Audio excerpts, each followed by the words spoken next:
Alright guys, welcome to my road. I'm Frost. I got a new setup here. I got my little guy here to keep an eye on you. I got a great show today. I really do. I'm really happy with it. I'm going to put chapters down below so you can go to the chapter and you can jump to the combat footage if you want to watch the combat footage. I have a human interest story. I think it's really good. You can jump over to that. I got a military frontline analysis, a take on different situations. I'm all hyper today. Jump down to the chapters. Go to what you want to see, or watch it all with me. I'm going to start with the guys over at the Duran, the Alexanders, were commenting on the frontline situation, and I want to overlay my ideas, and I'm going to use them as my Kickstarter. So let's get going with the show. Okay, so let's take a listen to that, Alex. Very high cost. And of course, if the Russians do that, if they recapture Liman, and it becomes Krasny Liman again, if they capture Kupiansk, if they're able to advance beyond Kupiansk and retake places like Izium and Balakleya, then I think that will be a moment when the penny will finally drop across Ukraine that they are losing the war. So these are three cities on the front line. One of them, I'm not sure if you mentioned it, is under tactical encirclement or fire control encirclement. The Ukrainian offensive was an utter failure. I believe that the original plan was that within 5 days, they would split the Russian troops from the Donbass and Crimea, creating a Ukrainian corridor to the Sea of Azov. That did not happen. That obviously did not happen within 5 days. Not only did it not happen, the Ukrainians to this day, weeks later, have failed to even reach the first line of dug-in Russian defenses. They're still fighting out there in the gray zone, trying to get to the first line of Russian defenses. If they ever get there, they are going to truly get annihilated. But it doesn't appear that that's happening. Now, the Ukrainians have made some minor advances here and there, taking a small town or in a village, and this is all they got. They have paid heavily. I heard, I believe it was from also one of the two Alexes, that in this offensive, the Ukrainians have lost 25,000 troops. I'm going to say dead and captured. They've lost 25,000 troops of possibly about 60,000 troops that they used for this offensive. It has been an utter failure. They've been crushed. The death and destruction has rained upon them from mighty mother Russia, and it has been bad. Best they can do is they take these minor little victories and they churn them up into major successes, whether in the media and on social media. And people believe them. It's not true. I know that's by a lot of you come to channels like mine or the Alex's or Jackson Hinkle, the New Atlas. Great channels who out there telling you the truth. And I'm just going to give you a rundown of the things I'm hearing. And this is what I'm hearing. It is looking really good for Russia. Not only has the Ukrainian offensive ground to a halt, but we are now looking at a time period of Russian offensives. Now, the Ukrainians, I am hearing that in Bakhmut, are trying to make some advances. And they have made some minor advances, but it really isn't looking good for them there either. The biggest problem still comes down to resources. The Ukrainians got a lot of heart. They got a lot of bad leadership. They're basically being thrown at the Russians as human waves, and the Russians are just mowing them down. I did a little old-fashioned Gatling gun. And that's pretty much what's happening. They are getting mowed down as they try to advance on the Russians. The Russians, again, play a different type. They fight a different type of war, and this is where pro-Ukrainians and the novice American and the media, even where the Pentagon, I said the Pentagon, you got to hire me. Because if you hired me for my advice and you'd listen to what I said, this would not have happened to you. But for the normie, the normie out there who has their nose up their backside, they think, well, you take land, you're winning. That's simple-minded, right? It's just really simple-minded way of thinking, but that is the majority of people in the West. They're very simple-minded. I've told you before, the Russians practice the art of defeating the enemy while they retreat. They fight in reverse, like Muhammad Ali doing the okie doke. The whole time you think you got them, you don't. They are laying a pounding on you and a pounding on you, and they are breaking you down. And when the time comes, they dig their heels in, and boom, they begin to push forward. And again, they don't push forward massively. It's incremental. Their main goal and objective is not so much to take territory, which the normie and the idiot in the West thinks. Their main goal is to destroy your military capacity, to kill your soldiers, destroy your equipment, destroy your capacity to wage war. And then, like the old wise bull, they just prance on down and they take what they want. And that strategy seems to be what they're doing. Now, again, I would like to put my notice out there to all the world leaders of the world, whether you be Democratic or dictator. Y'all need to hire me.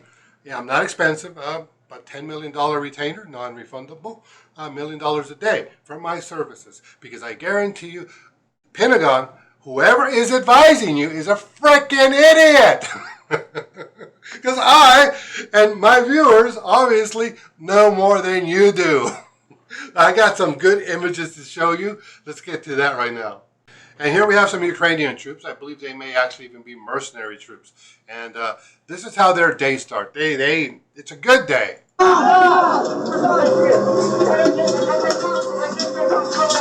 Full of motivation, full of piss and vinegar.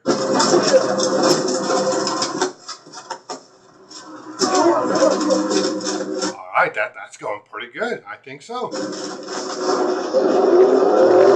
It's quite a lengthy video, so let's cheat. Let's just cheat a little bit and get ourselves over to the end of the video.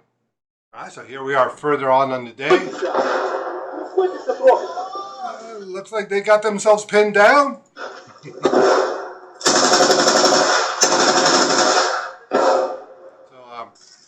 they started off well. They had a plan. Plan didn't go well. They got themselves pinned down. They got some casualties or some wounded men. Now let's look further down to the end of the video how it terminates. I guess it looks like they're catching a breather. They're not as chipper as they were at the beginning. Oh yeah. So this group of Ukrainians did not have a good day. Business Insider, this is mainstream Western media. Nearly a third of the Bradley armored vehicles the United States provided to Ukraine may have been already lost or damaged. Yeah, it's about a third. It's gotten itself kaboomed. Years ago, one of my brothers, I had a discussion because I had seen a documentary type show on Russian aviation. And in that show, they were comparing the very, very technical, the high-tech American fighter jets, and they were comparing them to Russian jets. And in that story, they referred to the Russian jets as dirty jets because they weren't as high-tech, they weren't as sophisticated as the thoroughbred that is Western jets. I think it wasn't quite a nice word to use, dirty, but for a long time I would refer to Russian equipment as being dirty equipment. From my mind, it is rugged, it is tough, it is meant to do a job. I truly believe Western military equipment, from our submarines, our carriers, our jets, our tanks, our guns, everything, is not made to win a war. It is made to enrich the military-industrial complex and thus the kickbacks allegedly back to the politicians. Our military-industrial complex is meant to enrich people who are already very rich.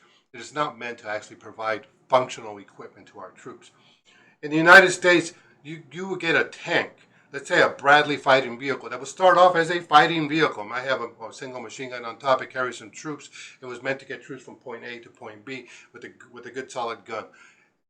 Then such equipment would begin to transform, and they would slap this on it and slap that on it and put this in it and this in it. And before, maybe once it was meant to carry 10 troops, now it carries 6 troops. It is bloated with high tech. A Russian military fighting vehicle is a Russian military fighting vehicle. It is meant to fight. We like to brag about our fancy equipment, but let's see how our fancy equipment does in the real battlefield. When it's not fighting goats or goat herders or ISIS, guys in pajamas, pajamas and sandals. When you're actually fighting a real military, how does this clean, high-tech American and Western equipment do against the dirty Russian equipment? So here we have some American Bradleys Oh, that is how well they do. You are not fighting Afghani goat herders. You are not fighting ISIS in Syria or Iraq who run around in sandals and pajamas. All right, you are not fighting some spear chuckers. You're fighting a real military. Russian equipment is made to be durable. I keep looking at these pictures. Yeah, American equipment burns really nice. Russian equipment is meant to be durable. Western equipment is meant to enrich the military industrial complex and the already quite rich people that are associated with it. Let's take a look at this image. It's titled down at the bottom, another column of U.S. and NATO armored vehicles burn near, and I can't say the name of the town, and simply you're just seeing more of that high tech, invincible U.S. equipment getting whomped on by the Russian dirty tech. I am a patriot, all right? I love my country. But you need to be able to criticize your country to instill change in it. We have a corrupt military system that acquires armaments. Our equipment is not meant, it really isn't, it isn't meant to fight a capable military. It is bloated, high tech junk that, faced with a real army, this is what happens. I guess if you're an American, thank God these aren't American troops being slaughtered on the Ukrainian battlefields in our equipment. We sent Ukrainians in our equipment, and they're getting slaughtered in our place.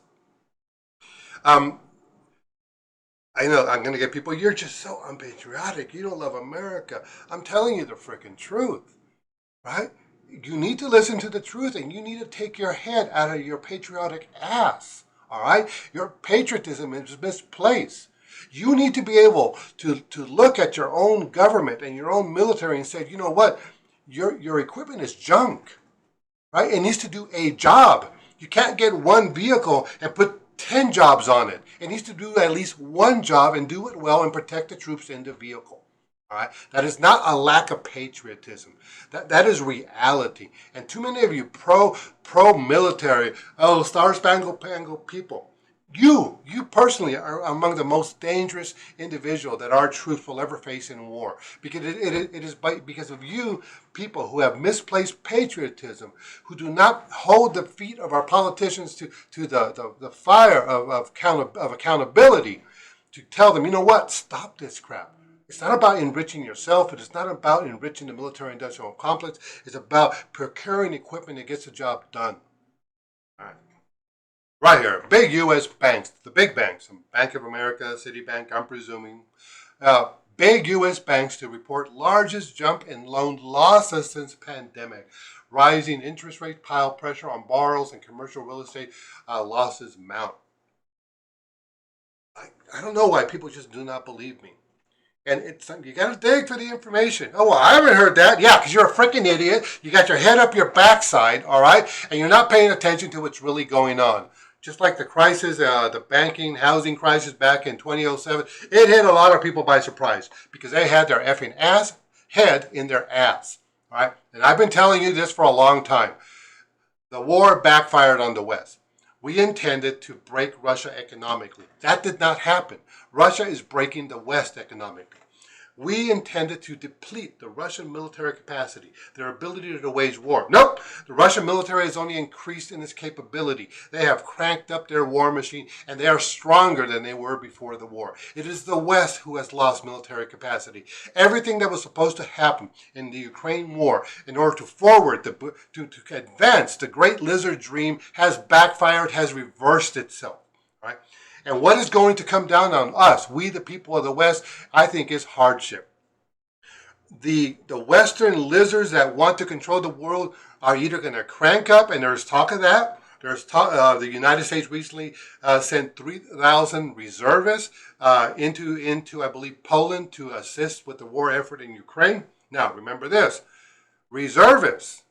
And you can look it up. The U.S. recently sent about three, or is planning to send about 3,000 reservists. Why reservists? Why not regular troops? You know, the U.S. military is suffering right now from a recruitment shortage. Young men and women just don't want to join the military the way they have in years past. We like Ukraine, it is possible we'll be dragging young men and women off the streets and throwing them onto the front line, allegedly. But no, the troops that we're sending to Eastern Europe are columns. They're reserve troops. There is questionable. This is something I picked up. It is questionable what the manpower of the United States military, whether the manpower that the United States military currently have is even capable of fighting Russia. All right, so let's listen to Alex here. He's breaking down the tweet by Lindsey Graham, but he makes a really good point. I've been making this point for a very long time, and I'm glad that he a very very respected show, has picked up on it. Point number 4 from Lindsey Graham's tweet: the Ukrainian military, in defense of their homeland, is systemically dismantling Putin's army. How? Putin's army is stronger than ever. The Russian military is stronger than ever. Russia has something like 10 or 15% of their military committed to Ukraine. 10 or 15% of their military. I've been telling you guys that. There are pro-Ukrainians that truly believe that Russia is all in, that the entire 1.2 million man Russian army is in Ukraine. It's not. It's not. 10 or 15% of the Russian military is actually in Ukraine fighting the war, of their capacity. They have jets parked back in Russia, just warming up their engines, not doing anything. They have tanks in their warehouses still. They have troops, hundreds of thousands of troops back in Russia, spread out throughout the entire Russian Federation. And of that 10 and 15% of the Russian military that is in Ukraine, a large number of those troops are reservists, are call-ups. Remember, and I've told you this, a freaking nobody, picked up on this, and I told you. I said it, sorry Alex, I said it before you on my show.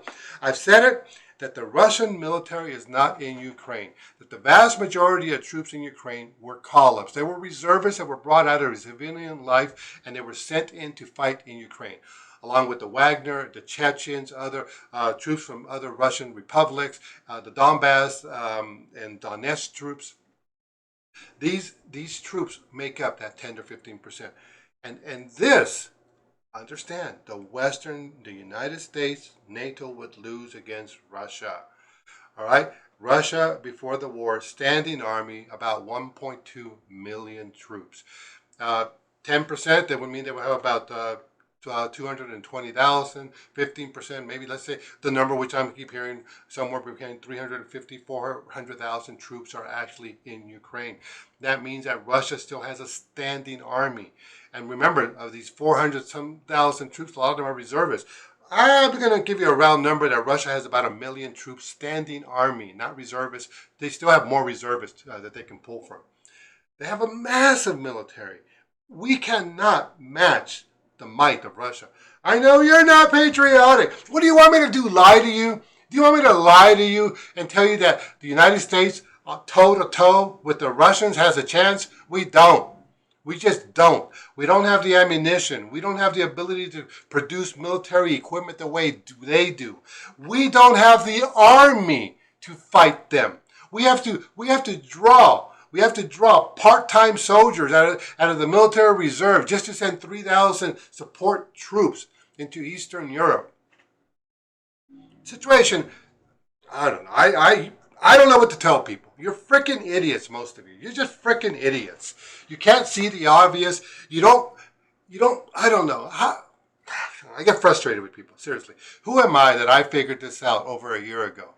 Right? Again, once again, if you are a dictator around the world or a legitimate government and you want to pay me a $10 million retainer, non-refundable, I will go to work for you and give you good advice. Because the advice that you've been getting from your Princeton and Harvard experts and the Pentagon and the NSA, CIA, whatever, it's a bunch of bull crap.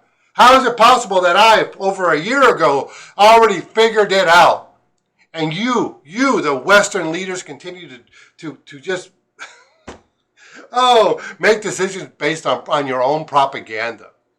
Again, somewhere in time, we have this alleged video of Ukrainian mercenaries. Let's take a look at it without me in the corner. Oh! You saw a guy in the corner. I believe I can fly. I believe I can touch the sky.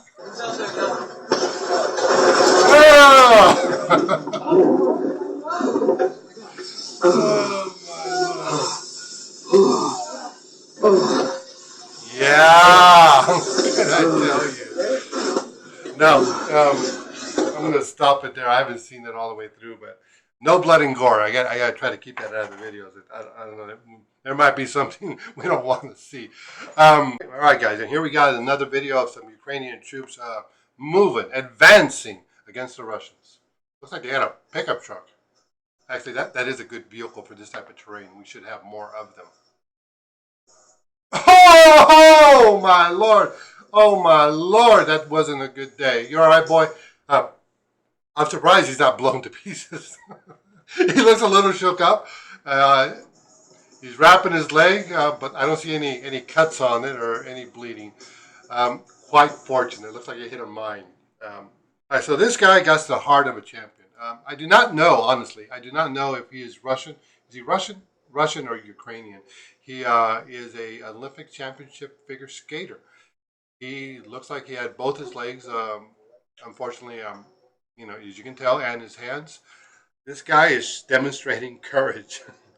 I I do not know if he is Russian or Ukrainian, but I do not have that type of mental power.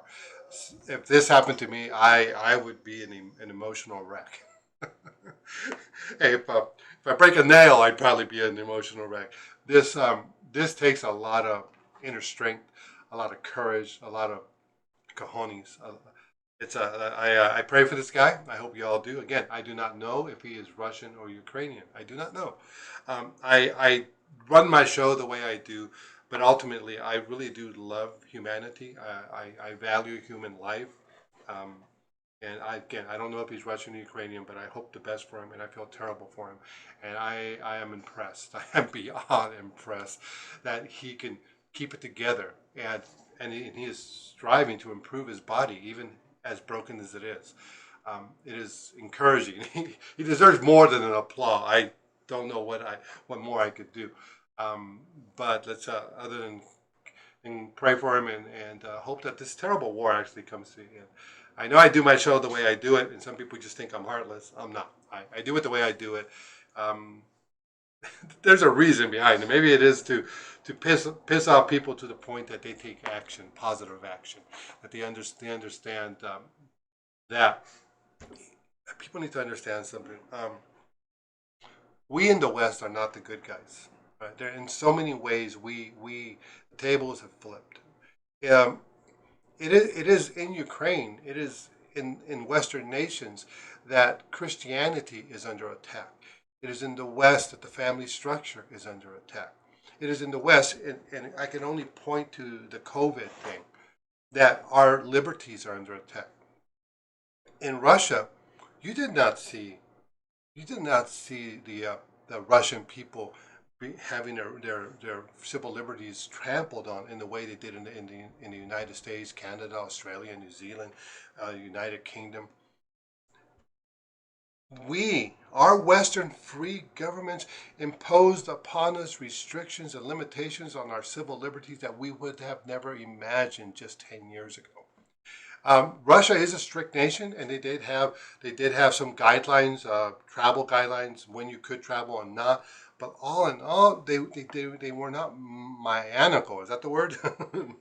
they were they didn't have police officers arresting allegedly arresting mothers at a rural park out there with their child. And I have said it before many times. It's in the Western nations, our prosperity is built on death and destruction. We have gone into nations around the world and just raped them of their resources. If they had a good government that wanted to do what was best for its own people, we undermined it. We fomented coups and revolutions in their countries. People were assassinated. It was if you were a leader around the world and your nation had a legitimate resource that the Western nations wanted, um, if you wanted to do what was best for your country, your days were numbered. They were limited, and this is still going on today. There are still nations. I believe we're playing games over there in Thailand right now. Typical Western. Just I don't know. I'm getting really tired of a lot of what's going on. So, who's still buying fossil fuels from Russia? Uh, who's still this? So on this graphic, it really reinforces something I try to tell people in one of my videos prior. Who's still buying fossil fuels from Russia in 2023? China, EU, India, Turkey, the UAE, South Korea. It goes on and on. Russia's economy is built on resources. It's not a finance based economy. It's not a service based economy. So the big mistake that the Western powers made when they were trying to sanction Russia, they thought, all right, we're gonna cut you off from your money supply. We're gonna confiscate your money. We're gonna cut you out of the financial banking system. We are gonna hit you where it should hurt, the bank account. Thing is, and remember, they were saying Russia has the economy of Italy, the economy the size of Spain or Florida, right? So the Western media, the propaganda Western media, on top of being stupid, were trying to use their stupid information to convince the Western public, the normies, that the Russia had a weak economy, so they economically would be easy to defeat. The Russian economy is resource based. It's not finance based. So when we hit them with finance limitations, it didn't hurt them. Their their wealth is not in X amount of money in the bank being traded X amount around the world. Their wealth is an actual product. Oil, gas, lumber, grain, cattle. It's tangible. Western wealth is digital. It's money in the bank. It's paper. It's paper that was leveraged and invested and pumped up with value. It is. It, but when crap hits the fan, you can't eat. You can't go to the bank and say, "Well, I'd like to withdraw $100 of that digital currency that I have in the bank." That that that fabricated wealth and eat it. You can't. The Russians can go over and pick an apple off a tree and crunch it. Food. They got lumber to keep themselves warm. They actually have resources. They have commodities. They have something backing their national income, their national prosperity. I'm explaining it badly, but I think you guys understand what I'm trying to say. And this was the mistake that the Western powers made. They thought Russia was weak economically because they were not rich as far as GDP, not realizing that the Russian wealth is not in digital assets, the GDP. They sold this and that and they calculated, look at this is how much money they have. The Russian wealth is in the ground. Yeah, it's their oil primarily, but it's in all their resources. They are truly a self-sufficient nation.